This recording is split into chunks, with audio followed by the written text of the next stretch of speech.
Chirpy Bird had gone to take a nap on a cloud that she called home, but instead of her nap, she had a surprise visit by her friend Meeka Mouse. Meeka found a helium balloon, decided to take a trip up to Chirpy's cloud home. They floated around all day and spoke of the great views from so high up. Chirpy was pleased that Meeka was brave enough to take this trip to see her, because she was usually a scaredy mouse. But they were great friends, and Meeka loved their time together. She just focused on how much she would enjoy visiting with Chirpy, and this helped her overcome her fear.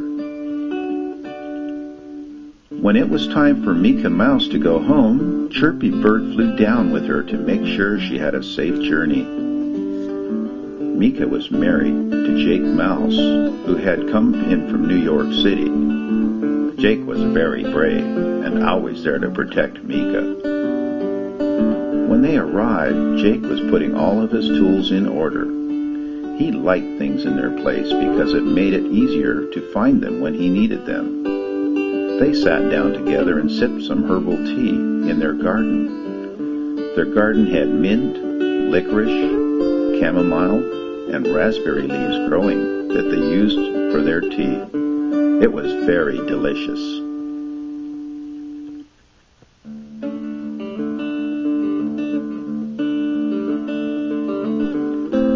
Chirpy said goodbye and flew away. As she flew, she saw Miss Annie Elephant resting under a tree. Julie, Sir Gus Grasshopper, and Tommy Turtle had gone their separate ways, so Miss Annie Elephant was alone. Chirpy thought she would join her for an afternoon nap since she had missed her nap earlier. She found a hole in the tree above her head and flew in. Miss Annie Elephant was always changing colors with her moods, and now she was a very pretty purple blue. She fell asleep and had a wonderful dream of herself, Chirpy Bird, Selena Butterfly, and some of her flower friends dancing together. She was pink in her dream.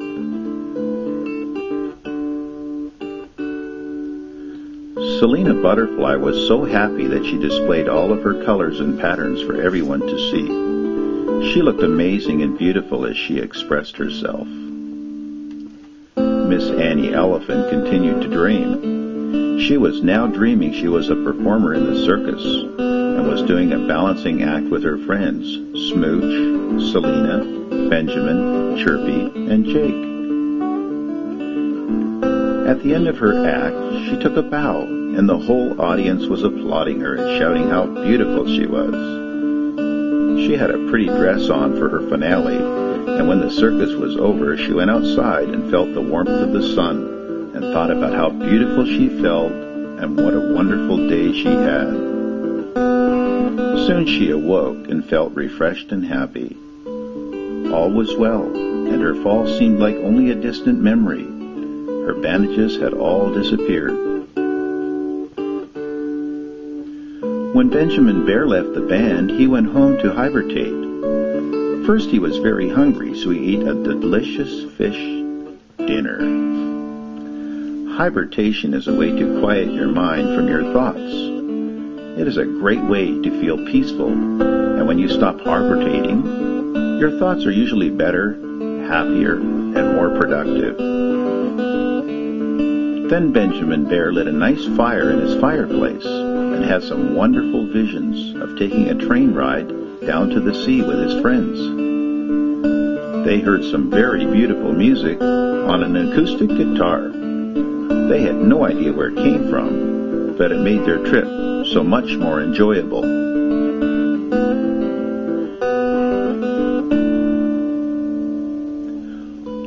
When they got to the sea, there was a wonderful wooden raft, a blue and white checkered blanket, and a picnic basket waiting for them for their fishing trip, filled with yummy things to eat. Jake and Annie loved to pretend to be pirates. Chirpy stood watch as their lookout, and Benjamin did the fishing. He saw that Smooch, Pooch, and Julie had a good book they wanted to read, so they took a blanket to lay on the ground and sat under an apple tree while Julie read out loud. Benjamin Bear awoke from his hibernation and decided that tomorrow would be a great day to take a train to the ocean for his fishing trip. Chirpy woke up and flew back to Apricot Tree and told her of her day's adventures. Tommy Turtle went home to Tallulah Turtle, and Sir Gus Grasshopper and Smooch Pooch went home too. The next day was joyful because all the visions Benjamin Bear had in his hibernation came true. When Julie arrived home, she sat down to a nice dinner with her family. After she had dinner, she helped clean up the dishes and counters and decided to paint a picture. She thought about what a fun day she had had and how happy she felt, so she painted a picture of some of her friends and added the word happy many times to her picture because that's how she felt. And so once again, a wonderful time was had by all. Happy, happy, happy, happy.